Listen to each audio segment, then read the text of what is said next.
당신의 예배로 부르시기 위해서 당신의 가장 귀한 선물인 독생하신 아들 예수 그리스도를 제물로 내어놓으셨고 또 흠없으신 그 아들을 통해서 지금까지 우리를 하나님 앞에 나아가지 못하도록 사로막고 있었던 그 죄의 문제를 다 제거해 주셨습니다.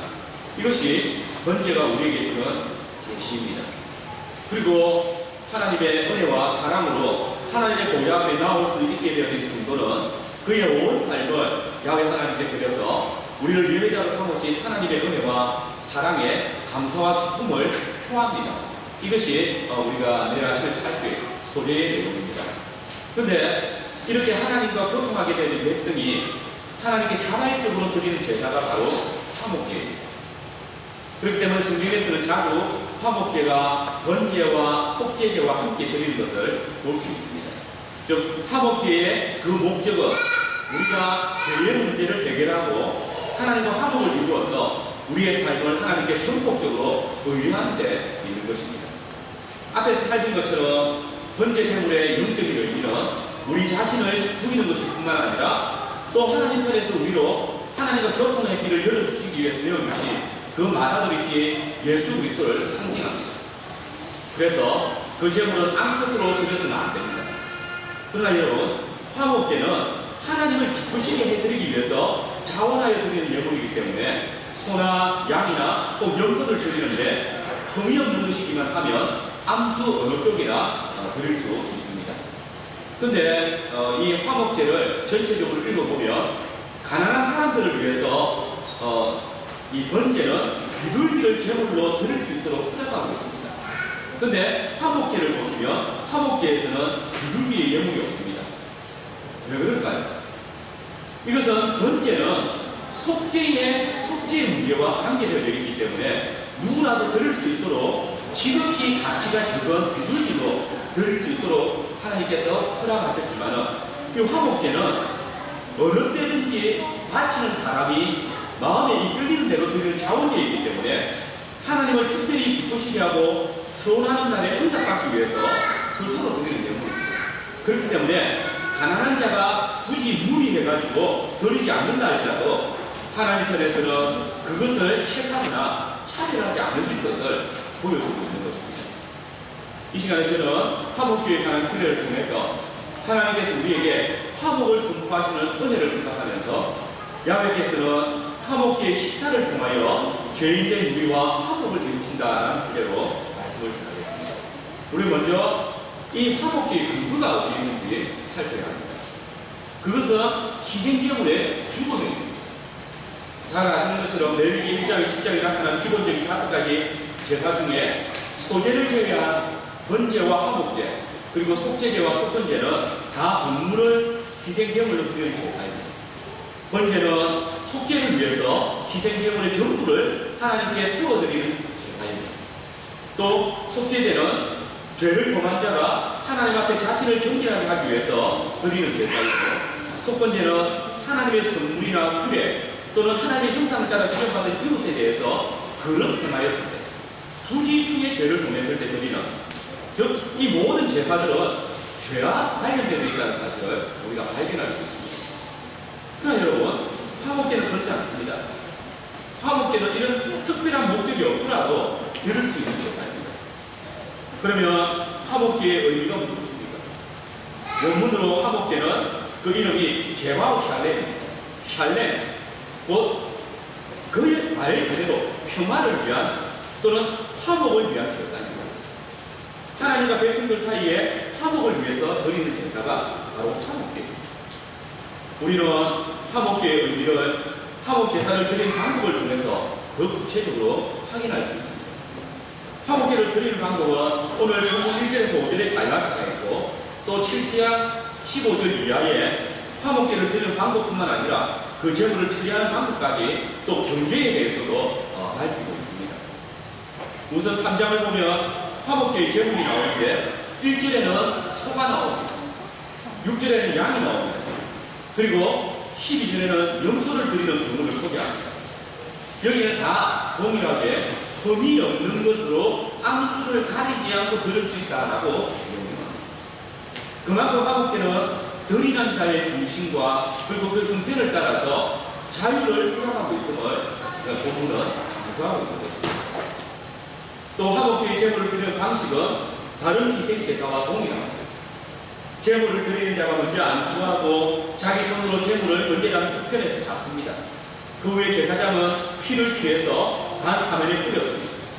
그리고 그 피가 성막 곳곳에 뿌려질 때에 하나님께서는 그 제물의 피를 보시고 제물을 드리는 자의 죄를 속하여 주십니다. 그리고 그때 비로소 예배자가 야훼 하나님과 화목하게 될 근거를 마련하게 되는 것입니다. 그리고 각종 내장과 기름을 화제로 여호와께 드립니다. 희생의 제물은 그 내장은 가장 기름지고 좋은 부위를 가르칩니다. 예배자는 하나님과의 교제가 회복되고 또 화목되기 위해서 자기가 드리는 제물 중에 가장 좋은 부위, 가장 중심되는 부위를 드리는 것입니다. 이를 통해서 자신이 야훼 하나님께 자신의 가장 귀한 것, 곧 심령의 깊은 곳에 우러나는 예배를 드리겠다는 중심을 보여주고 이것을 통해서 하나님과 샬렘, 곧 평화를 회복한다는 것입니다. 그때 야훼께서 그 떨어지는 제물의 향기로운 냄새를 흠양하십니다. 그리고 그 제물을 연락합니다. 특별히 여기서 향기로운의 그 단어는 히브리어의 평안을 얻다, 안식하다라는 단어와 동일합니다. 이 단어의 명사가 바로 안식을 뜻하는 노아입니다. 즉 희생제물이 하나님께 연락되어지고 이로 말미암아 죄로 인한 하나님의 진노가 누그러지고 그리고 안정이 되어져서 평화로운 안식을 누리게 되는 그 상태, 그것이 바로 하나님과 사람의 샬렘이 이루어진 것을 드러내는 단계입니다. 이렇게 야훼 하나님과의 교제를 회복하고 화목을 도모하는 화목제는 희생제물의 대속적인 죽음을 근거해서 하나님과 화목할 수 있음을 나타냅니다. 자신의 심령 깊은 곳에서 참된 회개가 있어야 하고 그러한 상한 심령의 제사를 야훼 하나님께서 흠양하실 때 비로소 그 사람에게도 평안과 안식 또 야훼 하나님과의 화목이 주어지는 것입니다. 그렇습니다, 여러분. 화목제는 희생제물의 대속적인 죽음을 근거해서 야훼에게 연락됩니다. 즉 화목제의 의미는 이 희생제물의 희생을 통하여서 하나님과 사람 사이에 평화가 되는 것입니다. 야훼 하나님 안에서 참된 평안과 안식을 누리면서 야훼와 화목하기를 원하는 자는 누구든지 이 화목제물의 희생적인 사역을 근거해서 야훼와 화목할 수 있음을 우리에게 보여주고 있는 것입니다. 하나님과 인간은 죄로 말미암아 원수가 되었습니다. 그러나 이러한 화목제물은 그 막힌 담을 들고 끊어진 단결 이깁니다. 구약의 이스라엘 백성들은 화목제를 매일 드려야 했지만은 하나님과의 화목을 그 제사를 통해서 기대하고 있었습니다. 그러나 여러분, 이제 우리는 더 이상 우리를 위한 희생제물을 가지고 하나님께 나아가지 않아도 하나님께서 우리와 평화를 선언하십니다. 그것은 우리의 화목제물로서 단번에 지성소로 들어가신 우리 주 예수 그리스도로 말미암아 그분이 우리를 위한 화목제물이 되심을 인하여서 하나님과 우리가 화목하게 되었기 때문입니다. 성경은 그리스도께서 우리의 화목제물이 되신 것을 자주 전가하고 있습니다. 로마서 3장 25절을 보십시오. 이 예수를 하나님이 그의 피로 인하여 믿음으로 말미암는 화목제물로 세우셨으니 이는 하나님께서 길이 참으시는 중에 전에 지은 죄를 간과하심으로 자기의 의로 세우심을 나타내려 하십니다. 여기서 이 간과하심이라는 단어가 넘어간다라는 것입니다. 마치 출애굽 당시에 10번째 재앙이 장자를 죽이는 신이 애굽의 온 땅을 덮었지만 어린 양의 피가 발려 기면 그냥 넘어가는 것처럼 야훼 하나님께서 우리가 우리 죄를 위한 화목제물이 되신 예수 그리스도를 힘입을 때에 그때 그 예수를 보시고 우리를 간과하시고 넘어가신다는 것입니다. 요한일서 2장 2절에서는 예수님께서 우리 죄를 위한 화목제물이실 뿐만 아니라 온 세상의 죄를 위한 화목제물이 되심도 증거합니다.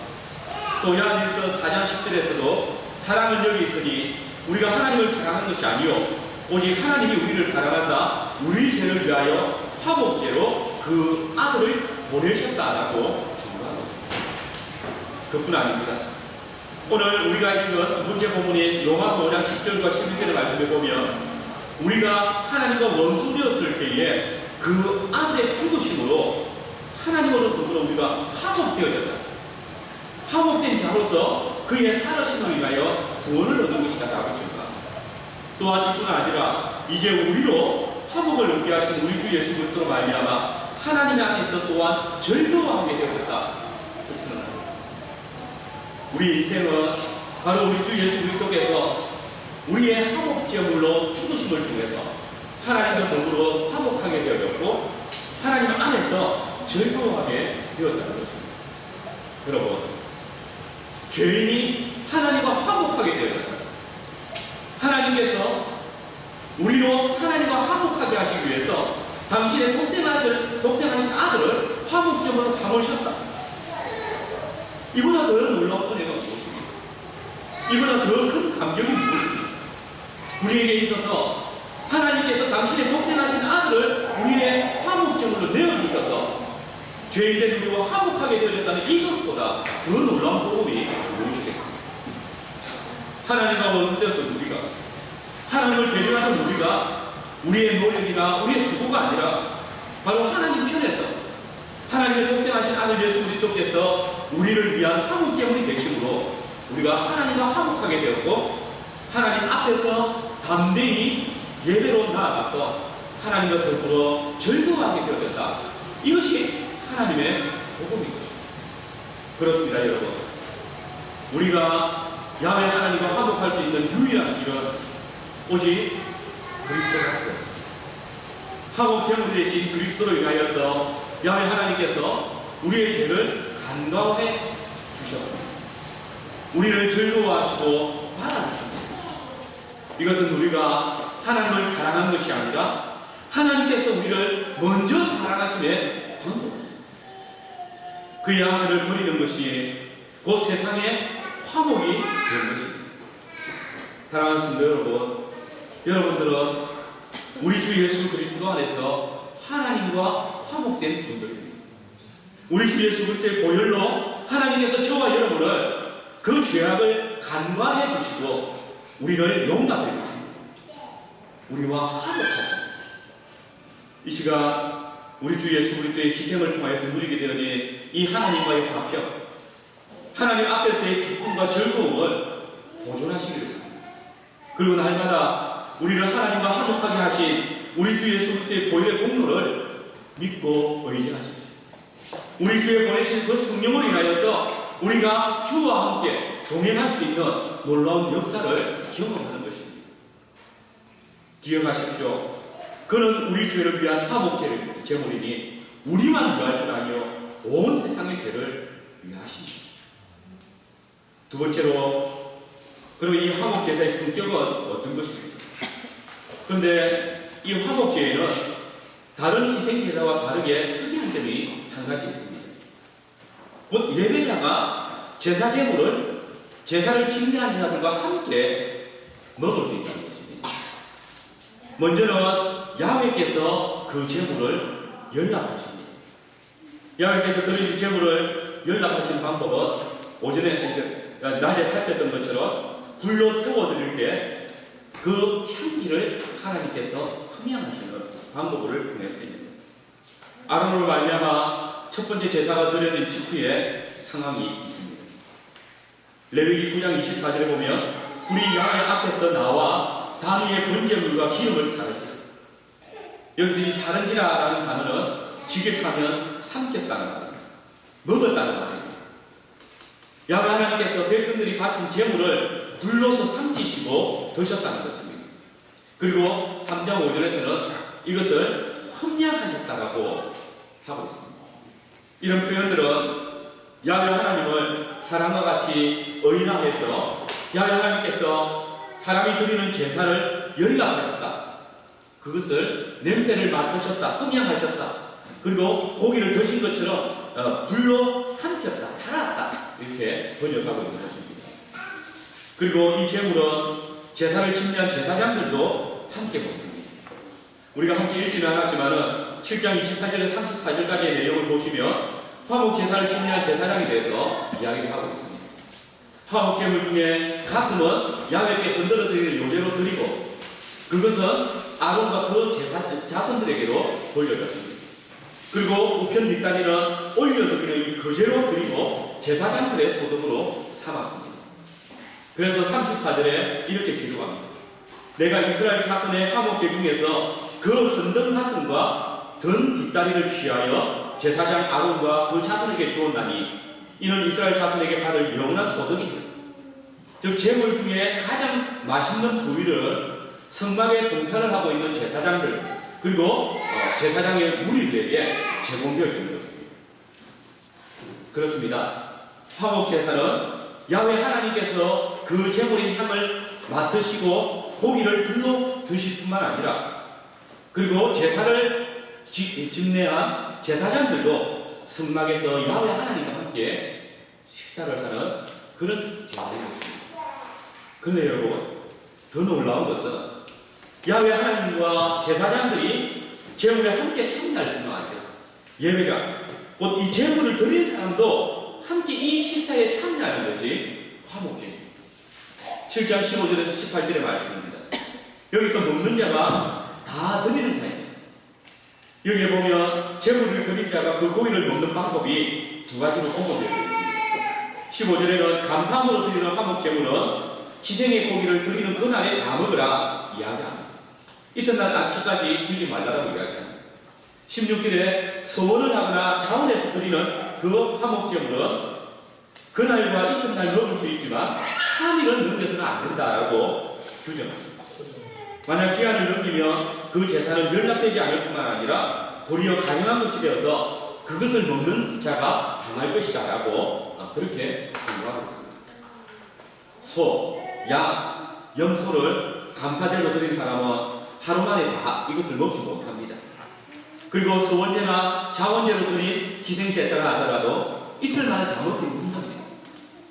그러므로 화목제를 드린 사람은 그 제물을 하나님께 드리고 제사장에게도 주며 또 자신도 먹는데 혼자 먹는 것이 아니라 가족과 이웃과 함께 나누어 먹어야 함을 보여주고 있는 것입니다. 자신의 집으로 가져가서 하루 혹은 이틀에 걸쳐서 이웃과 나누어 먹는 것입니다. 그렇습니다. 화목 제사는 하나님과의 관계를 화목하게 할 뿐만 아니라 이렇게 이웃과 형제, 곧 성도들 간의 관계도 화목하게 한다는 사실을 보여주고 있습니다. 여러분, 화목제물은 야훼 하나님, 제사장, 백성들이 다 함께 먹습니다.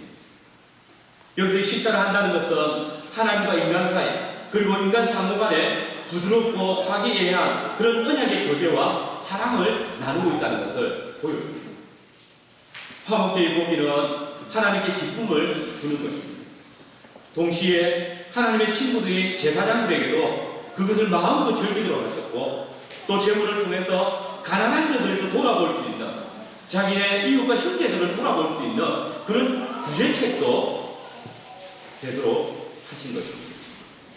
그리고 7장 12절에서 14절을 보시면 감사로 드리는 화목제의 경우에 무교병과 유교병을 화목제의 희생과 함께 드리도록 말씀하고 있습니다. 여러분, 이것은 놀라운 말씀입니다. 화목제의 경우에는 매우 특이하게 지금까지 다른 제사에서는 엄격히 금지되어진 누룩을 넣는 중국빵과 과자, 즉 유교병을 제사 제물로 사용할 수 있다는 것입니다. 여러분, 이것은 화목제에는 친교와 화평을 보호하는 공동 식사 필요가 있어서 축제적인 성격이 짙었기 때문입니다. 그러면 화목제사는 즐거운 잔치의 식사라는 것을 알 수 있습니다. 화목제사가 축제적 성격의 식사자였다는 것을 우리는 잊지 말아야 합니다. 또한 이 화목제에 누룩을 넣은 빵을 넣는 것은 너무나도 놀라운 계시사적인 의미가 있습니다.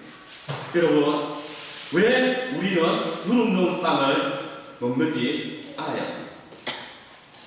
화목제는 하나님과의 관계가 화목되어졌음을 증거합니다.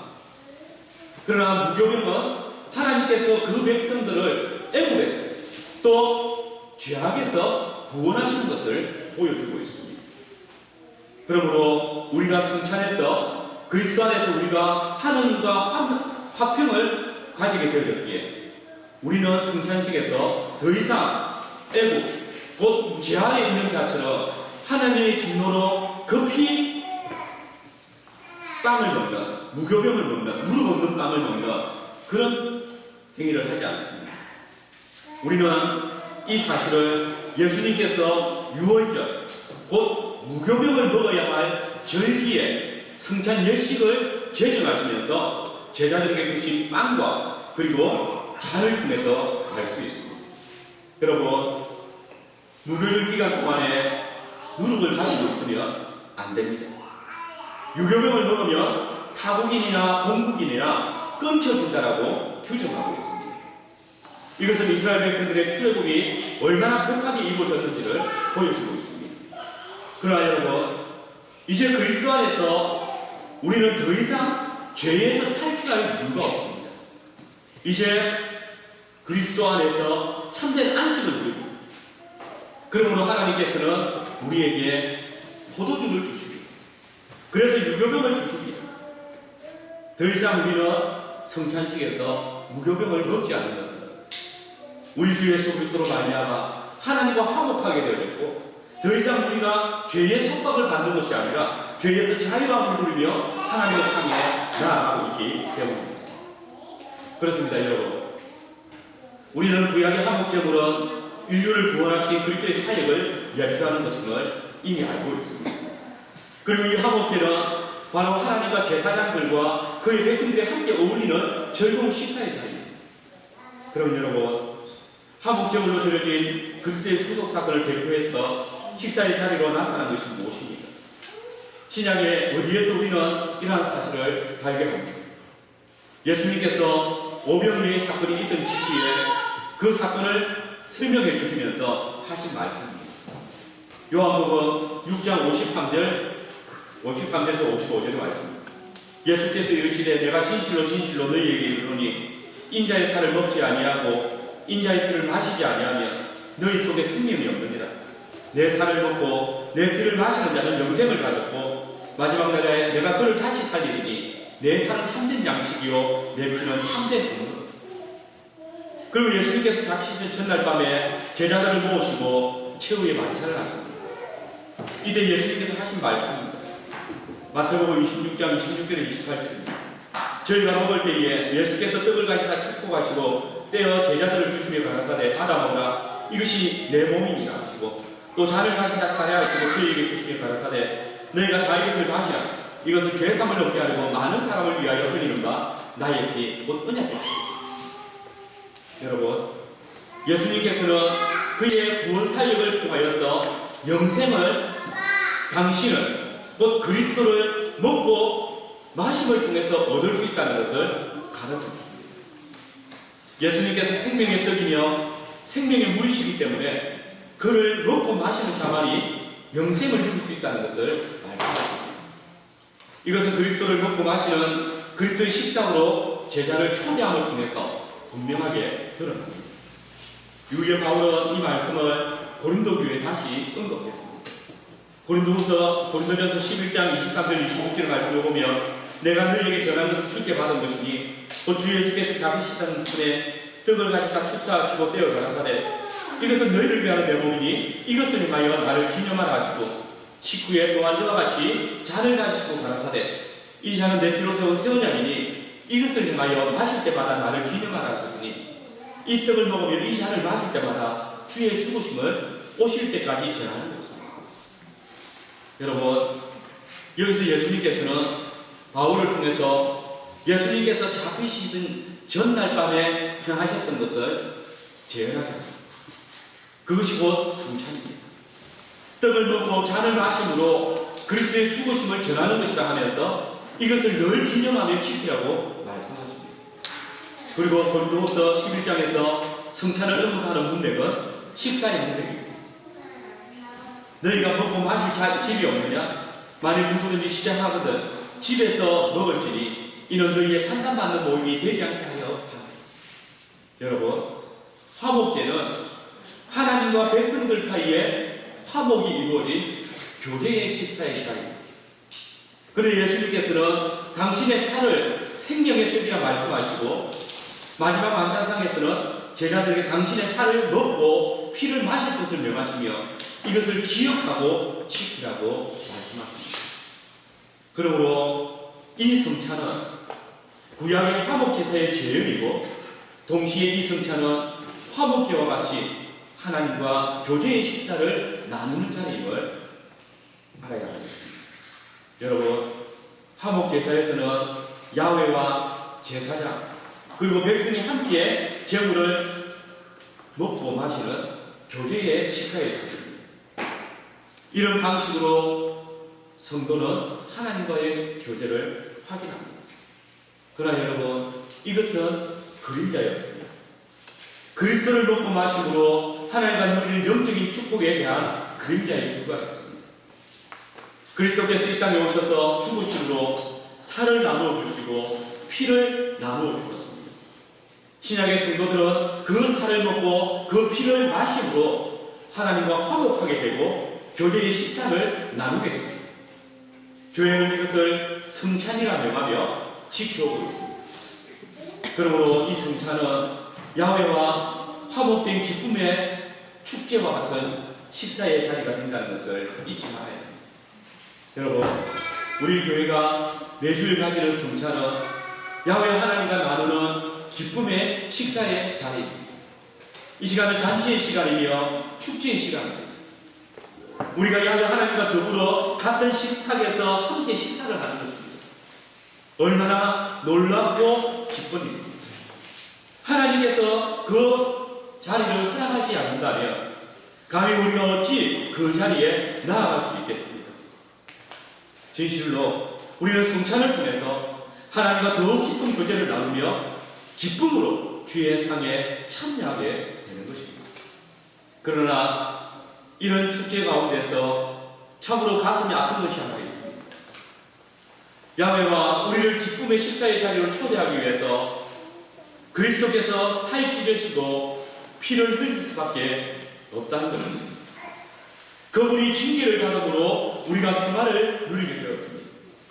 그분이 채찍에 맞음으로 우리가 나음을 입었습니다. 사랑하는 성도 여러분, 우리 주 예수 그리스도께서 살과 피를 찢고 흘리심을 통해서 우리에게 이 자리가 마련되었습니다. 우리 주 예수 그리스도의 성찬상에 참여하는 성도들은 우리 주 예수 그리스도의 죽음과 그분이 다시 오실 때까지 그것을 기념해야 합니다. 그리고 그리스도의 희생적 죽음을 근거해서 하나님과 화목하게 된 것을 기쁨으로 확인하는 시간이 되어야 합니다. 우리 주 예수 그리스도의 죽으심과 그분의 부활, 그리고 우리가 죄악 가운데 있을 때의 그 슬픔과 이제 하나님과 화목하게 되어졌을 때 누리게 되는 기쁨, 배부름과 줄이고 목마름이 함께 공존하는 시간이 바로 성찬의 시간입니다. 매주 행하여지는 성찬의 시간을 통해서 그리스도의 죽으심과 부활을 잊지 말아야 합니다. 성찬을 통해서 그리스도와 함께 죽고 그리스도와 함께 부활하시길 바랍니다.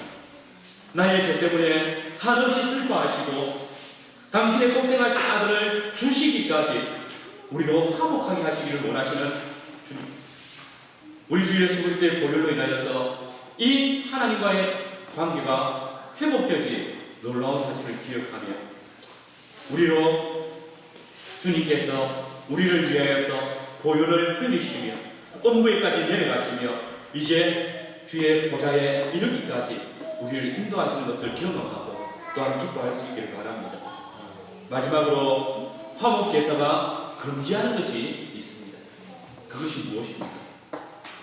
우리는 지금까지 화목 제사가 가지는 화목의 의미와 또 그 성격을 살폈습니다.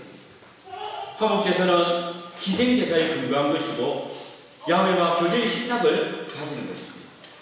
근데 여러분, 화목 제사에 대한 규례가 이것으로 끝이 나는 것이 아닙니다. 금지 조항이 있습니다. 우리가 함께 읽지 않았는데 같이 읽겠습니다. 레위기 7장 19절에서 21절에 말씀입니다.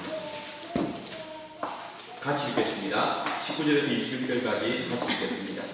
그 고기가 부정한 물건에 접촉되었으면 먹지 말고 불타는 것이요 그 고기는 한 자가 먹을 것이니 만일 부정한 자가 여호와께 반찬 화제의 기생에 물먹으면 그 사람은 자기 기생에서 끊어질 것이요 만일 부정하고 그 사람의 부정이나 부정한 짐승이나 부정하고 가증한 아무 물건이든지 만지고 여호와께 속한 화목제의 기생을 고기를 먹으면 그 사람도 자기 백성 중에서 여러분, 화목제는 분명히 기쁘고 즐거운 감사의 제사입니다. 그런데 이 제사가 어느 순간에 갑자기 두려운 제사로 바뀌어질 수 있습니다. 이 기쁜 날, 이 즐거운 날, 한 가지를 좀 잘못했다고 그 사람들 중에, 그 백성들 중에 끊쳐지는 자들이 있다는 것입니다. 실로 이것은 너무나도 가혹하고 잔혹한 제사가 아닐 수 없습니다. 실상 레위기 1장에서 5장까지 5가지 제사 중에 어떤 잘못을 인해서 그 사람을 백성들 중에 끊쳐지는 형벌을 받는 제사는 없습니다. 이 화목제가 있을 뿐입니다. 사랑하는 성도 여러분, 화목제가 참으로 기쁘고 즐겁고 감사하는 그런 제사임에도 불구하고 왜 이렇게 엄중한 것일까? 그 이유는 조금 전에 읽은 7장 19절에서 21절에 나타나고 있습니다. 제가 다시 읽어드리겠습니다. 그 고기가 부정한 물건에 접촉되었으면 먹지 말고 불사를 것이요 그 고기는 깨끗한 자만 먹을 것이니 만일 몸이 부정한 자가 여호와께 속한 화목제의 희생의 고기를 먹으면 그 사람은 자기 백성 중에서 끊쳐질 것이요 만일 누구든지 부정한 것, 곧 사람의 부정이나 부정한 짐승이나 부정하고 가정한 아무 물건이든지 만지고 여호와께 속한 화목제의 희생 고기를 먹으면 그 사람도 자기 백성 중에서 끊쳐져요. 여러분, 오늘 본문은 이 고기를 2번씩이나 야훼께 속한 화목제의 희생의 고기라고 이야기합니다. 여기서 야훼께 속했다는 말은 거룩하다는 말. 내가 거룩하니 너희도 거룩하시니. 이 말씀처럼 야훼께서 거룩하심으로 야훼께 속한 제물이나 그 사람도 거룩해야 합니다. 거룩하지 않는 자들이 부정하고 가증한 자들이나 거룩하신 하나님의 상에 제물에 참여할 수 없다는 것입니다. 사랑하는 성도 여러분, 화목 제물을 드리는 순간에 그것은 다 하나님의 것입니다. 하나님께서 당신의 거룩한 것들을 우리에게 나누시는 것입니다. 하나님께서 자신을 우리에게 주시는 것입니다. 화목제를 합당하게 드리고 그 제물을 합당하게 먹을 수 있는 자는 오직 정결하고 거룩한 자가 된다는 것입니다. 우리는 이 사실을 신약의 화목제인 성찬을 통해서도 분명하게 볼 수 있습니다. 마태복음 26장에서 주님은 성찬을 제정하실 때 합당치 않는 자가 성찬에 참여할 때에 끊쳐짐을 당할 것을 말씀하십니다. 마태복음 26장 21절에서 25절입니다. 저희가 먹을 때 이르시되 내가 진실로 너희에게 이르노니 너희 중에 한 사람이 나를 팔리라 하시니 저희가 심히 근심하여 각각 여짜오되 주여 내니까 대답하여 가라사대 나와 함께 그릇에 손을 넣는 그가 나를 팔리라. 인자는 자기에게 대하여 기록된 대로 가거니와 인자를 파는 그 사람에게는 화가 있으리라. 그 사람은 차라리 나지 아니하였으면 제게 좋을 뻔하였다. 예수를 파는 유다가 대답하여 가로되 랍비여 내니이까? 대답하시되 내가 말하였노라 하시니. 주님은 가로된 유다가 주님과 함께 성찬에 참여하고 있을 때에 그 사람에게 화가 있으리라. 그 사람은 차라리 나지 아니하였으면 제게 좋을 뻔했다라고 하십니다. 가룟 유다는 주님께서 하나님과 제자들을 화목의 길로 인도하시는 그 자리에 합당치 않은 부정한 손으로 그리스도의 살과 그 피를 먹고 마신 것입니다. 그 결과는 그가 그 백성들 중에서 끊쳐짐을 당하는 것입니다. 그래서 바울은 고린도 교회의 성찬에 관해서 말하면서 그러므로 누구든지 주의 떡이나 잔을 합당치 않게 먹고 마시는 자는 주의 몸과 피를 범하는 죄가 아니니라. 사람이 자기를 살피고 그 위에 이 떡을 먹고 이 잔을 마실 테니 주의 몸을 분변치 못하고 먹고 마시는 자는 자기의 죄를 먹고 마시는 것이니라 분명하게 경고를 주고 있는 것입니다. 여러분, 주의 몸을 분변치 못하고 먹고 마시는 자는 자기의 죄를 먹고 마시는 것입니다. 기억하십시오. 성찬은 우리 주 예수 그리스도께서 당신의 살과 피를 우리에게 주시는 것입니다. 하나님께서 당신에게 드려진 그 제물을 제사장들과 그리고 예배자들에게 나눠주시는 것입니다. 우리 주 예수 그리스도께 속한 자들에게 주님께서 당신의 살과 피를 나눠주십니다. 여러분, 진실로 우리가 주의 몸을 분변치 못하고 먹고 마실 때, 주의 성찬에 자기를 살피지 않고 참여할 때에 그는 자기의 죄를 먹고 마십니다. 여기서 이 자기의 죄를 번역되신 단어는 이 죄는 원문에서 심판이라고 구체적으로 언급합니다. 표준 세번역 성경을 보면 이것을 정확하게 번역했는데 주님의 몸을 분별함이 없이 먹고 마시는 사람은 자기에게 내릴 심판을 먹고 마시는 것입니다. 기억하십시오. 야훼 하나님과 화목을 도모하는 성찬의 사이에 정결하지 못한 자, 거룩하지 못한 자, 부정한 자들은 참여하지 못합니다. 만약 정결하지 못한 몸과 마음으로 참여한다면 그는 자신의 심판을 자초하게 될 것입니다. 그런데 여러분, 우리는 이 말씀을 들으면서 그러면 성찬에 참여할 수 있는 사람이 몇 명이나 됩니까? 라고 질문하게 될 것입니다. 그러나 여러분, 그렇지 않습니다. 도리어 나를 부정하게 하는 자리에 나아가지 말아야 할 것을 결심해야 합니다. 나는 부정한 자니 끊쳐질까봐 성찬을 받지 못하였다고 생각하는 것이 아니라 주님과 화목하는 이 만찬의 자리에 참여하기 위해서 주님의 경고를 기억하며 그 어떤 죄악에도 나를 더럽히지 않겠다라고 자신을 살필 것을 권하는 말씀입니다. 여러분, 이 성찬상에 나오기 위해서 자신을 살피는 일에 정말 주의해야 할 일이 있습니다. 그것은 지속적으로 성찬에 참여하지 않는 것을 두려워하지 않는 것입니다.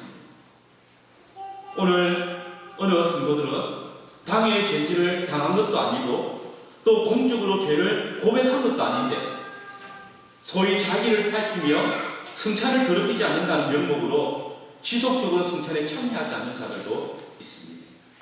그러나 여러분, 이런 자들은 스스로 자신의 부정과 죄악됨을 알면서도 그것이 오래되고 더 깊이 죄에 빠져들고 있으면서도 회개치 않는 완악한 마음을 그대로 보존하고 있는, 그래서 더 큰 심판을 받을 것을 기억해야 합니다.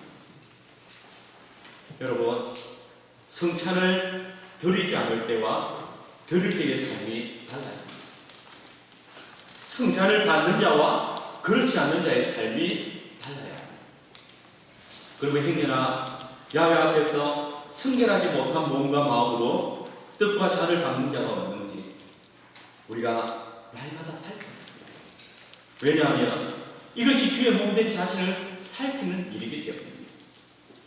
우리가 우리 자신을 살핀다는 것은 바로 우리가 그리스도의 몸에 연합하여서 함께 한 몸의 지체로서 나의 형제와 이웃들을 살펴야 합니다.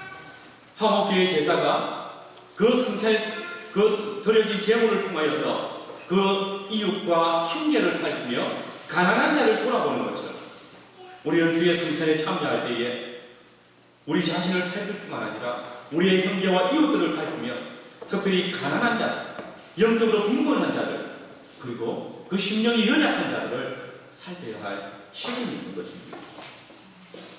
그러므로 모든 악독과 모든 괴율과 외식과 시기와 모든 비방하는 말을 우리는 우리의 언행에서 버려야 합니다. 그리고 갓난아이들 같이 순전하고 신령한 짓을 사모해야 합니다.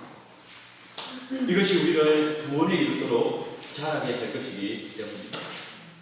사랑하는 성도 여러분, 영원하신 성령으로 말미암아 흠없는 자기를 하나님께 드린 그리스도의 피가 어찌 우리 양심의 죽은 행실을 깨끗게 못하고 살아계신 하나님을 섬기도록 이끌지 못하겠습니다. 우리는 죄로 가득한 자들이지만 성령으로 말미암아 그리스도의 피는 우리를 능히 정결하게 하고 거룩하게 하십니다. 그러나 회개하지 아니한 죄의 오염이 남아있는 자가 감히 주의 식탁에 참여하고 그 성물을 모독한다면 그들은 자기의 심판을 먹고 마시는 것입니다. 그런 성도는 자신이 부정하면서도 화목제물을 먹는 사람과 같은 것입니다. 성도 여러분, 교회는 그리스도의 살과 피에 근거하여서 하나님과 연합하게 되었습니다. 그런데 우리가 이 교회에 어떻게 연합하게 되었습니까? 우리 중에 부정한 자는 없습니까? 가룟유다와 같이 부정한 손으로 그리스도의 몸에 접촉한 자는 없습니까? 자기를 살피지 않으면서 그리스도의 몸에 연합한 자는 없습니까? 참된 회개로 그리스도의 몸된 교회에 연합된 성도들이 되어야 할 것입니다. 그렇지 않으면 자신의 부정으로 말미암아 온 교회가 부정하게 될 뿐만 아니라 그리스도의 몸을 부정하게 만들었기에 하나님의 심판을 먹고 마시는 죄악을 당하는 것입니다. 사랑하는 성도 여러분, 우리 주 예수 그리스도의 희생적인 사역에 근거해서 하나님과 화목하게 될 성도 여러분들이 되어야겠습니다. 그리스도의 희생적인 사역에 근거해서 하나님과 기쁨의 식사를 나누는 성도들이 되어야 할 것입니다. 스스로 정결하게 함으로써 하나님과 화목하게 하는 성찬을 더럽히는 자들이 되지 말아야 할 것입니다. 그래서 우리 교회가 그리스도 안에서 하나님 앞에 항상 기쁨과 즐거움으로 나아가며 하나님과 화평의 식사의 자리를 마음껏 누리는 모든 성도들이 되어야 할 것입니다. 제가 말씀을 기억하면서 함께 기도하겠습니다. 먼저 하나님께서 우리로